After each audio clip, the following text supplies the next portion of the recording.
Gördüğünüz bu ərazi Asqarina, Köhnə Şəfa stadionu ilə Yeni Klinkanın hər ikisinin ortasında yerləşən yeraltı nəqliyyat vasitələri üçün nəzərdə tutulmuş yol. Və gördüyünüz kimi hal-hazırda hərəkətdə var. Yəni bu yoldan istifadə olunur. Və burada bəzi işbazlar yerüstü özü üçün dayanacaqlar düzəldib və yeraltı keçidin nəqliyyat vasitələrinin hərəkəti üçün nəzərdə tutulmuş yolun üst hissəsində beton örtü ilə örtülür və onun üstündə hansısa işbaz gəlib dayanacağa çevirib buranı.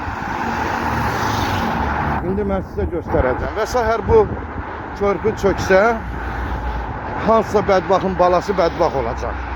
Və onun bir beton parçası tökülə bilər nəqliyyatın üstünə, nəqliyyatın içərisində olan ailə də ola bilər, uşaq da ola bilər, tək də ola bilər və böyük bir fəlakətə çevrilə bilər.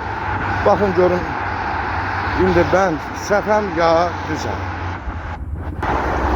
Hələ o kimi gətiriblər, Zaporojye köhnə maşını da qoyublar yora ki, stayanka deyək də, dayanacaqda pul yığan, 1 manatdan pulu yığan otursun içərisində. Fikir verək. Bunların da hamısı yəqin ki, stadiona gələnlərdir, Yeni Klinikaya gələnlərdir. Bax, bu körpü səhər çöksə, məsuliyyəti kim daşıyacaq burada?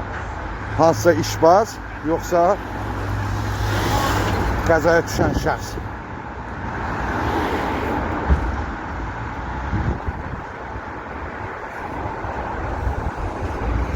Bax.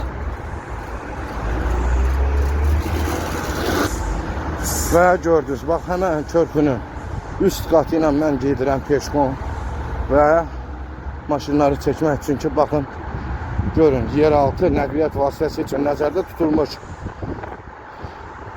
yolun üst qatı beton örtü ilə örtülür və bunun üstündə də bu qədər maşın dayanır. Səhər bu çöksə, məsuliyyət kimin üzərində qalacaq? İşbaz buradan 1 manat, 2 manat hər maşından pul alacaq, 50 qəpik və səhər bu buradan pul qazanacaq, səhər burada kimsə təhlükə ilə üz-üzə qalacaq. Bu qədər.